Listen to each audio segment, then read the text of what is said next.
नमस्ते मित्रों। इससे पहले भी हमने एक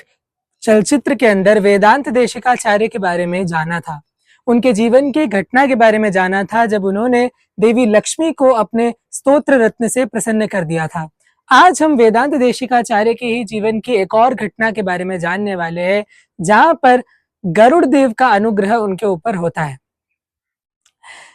वेदांत देशिकाचार्य को अपने आचार्य के द्वारा गरुड़ मंत्र की दीक्षा प्राप्त थी, अर्थात वो गुह्य गरुड़ मंत्र के अंदर दीक्षित थे।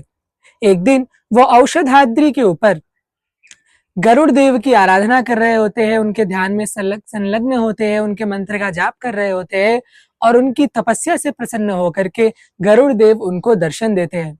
और उसके साथ साथ ही वो उन्हें हयग्रीव भगवान की एक मूर्ति प्रदान करते हैं, एक विग्रह देते हैं और उन्हें हयग्रीव मंत्र में स्वयं दीक्षित भी करते हैं। अर्थात एक नित्य पार्षद गरुड़, जो कि भगवान के अपने वाहन है, वो स्वयं आकर के वेदांत देशिकाचार्य को हयग्रीव मंत्र की दीक्षा देते हैं और उन्हें हयग्रीव भगवान का विग्रह भी प्रदान करते हैं, जिसके दर्शन आज भी हम लोगों को होते हैं। इसके बाद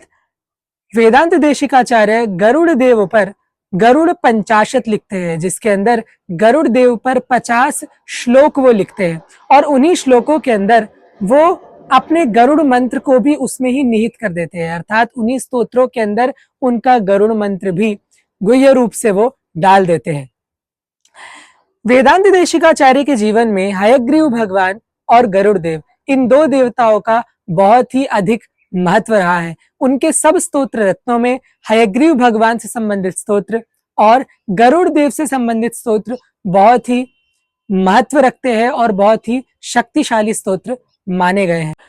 गरुड़देव जिस हयग्रीव मंत्र में वेदांत देशिकाचार्य को दीक्षित करते हैं, उन्हें दीक्षा देते हैं, उस मंत्र की साधना करके, उसका जाप करके वेदांत देशिकाचार्य को हयग्रीव भगवान के भी दर्शन होते हैं। हयग्रीव भगवान विष्णु के वो स्वरूप है जो समस्त विद्याओं के स्वामी हैं, समस्त विद्याओं के दाता हैं। उन्हीं से सारे ब्रह्मांड की विद्याएं निकलती हैं और उनका अनुग्रह ही वेदांत देशिकाचार्य पर था। इसीलिए उन्हें कवितार्किक सिंह कहा जाता था, अर्थात तर्क के अंदर जो प्रवीण हो और जो कवि भी हो, ऐसा सिंह जो हो, ऐसा मनुष्य रूपी शेर जो हो, उसे कवितार्किक सिंह कहते हैं, जो उपाधि वेदांत देशिकाचार्य को हयग्रीव भगवान की कृपा से प्राप्त हुई थी।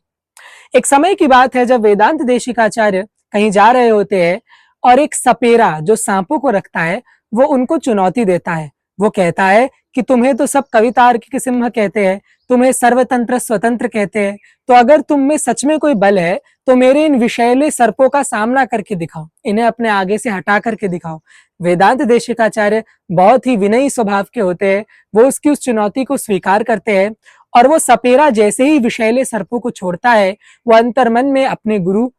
गरुड़ देव का ध्यान करते हैं, गरुड़ मंत्र का जाप करते हैं और गरुड़ देव वहां पर आते हैं एक गरुड़ के रूप में, एक पक्षी के रूप में, और उन विषैले सर्पों को उठा करके ले जाते हैं। जब इस घटना को वो सपेरा देखता है तो वो वेदांत देशिकाचार्य के चरणों में पड़ जाता है और कहता है कि मैंने तो आपको चुनौती दी और आप उसमें जीत भी गए, परंतु मेरे जीवन का जो साधन है, जिससे मैं अन्न खाता हूं, अपने बच्चों का पेट भरता हूं, वो तो यह सर्प ही थे, लेकिन अब ये सर्प गरुड़ ले गए हैं, तो अब मैं क्या खाऊंगा? मुझ पर इतना अनुग्रह करिए कि ये सर्प वापस आ जाए। तभी वेदांत देशिकाचार्य के हृदय में करुणा उठती है और वो गरुड़ देव की स्तुति में गरुड़ दंडकम का गान करना प्रारंभ करते हैं, जो उसी समय वो बनाते हैं, उसी समय उसका गान करते हैं और उस गायन से प्रसन्न होकर के गरुड़ देव पुनः आते हैं और उन सर्पों को यथास्थान छोड़ जाते हैं।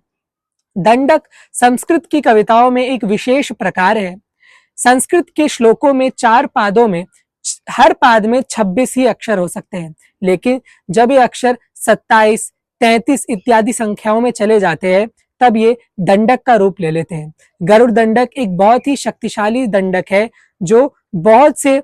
दुष्ट क्रियाओं से भक्तों की रक्षा करता है, अर्थात किसी की दुष्ट दृष्टि हो, किसी का उत्पात हो, बहुत दुस्वप्न आते हो, सर्प दिखते हो, कोई ना कोई व्याधि चल रही हो, तो गरुड़ दंडक का नित्य प्रति जाप करने से उसमें बहुत ही लाभ प्राप्त होता है। और जिस इच्छा से भी कोई व्यक्ति गरुड़ भगवान के शरणागत होकर के उस गरुड़ दंडक का पाठ करता है, उसे गरुड़ दंडक का फल अपने अभिष्ट की सिद्धि के लिए अवश्य ही मिलता है। नमस्ते।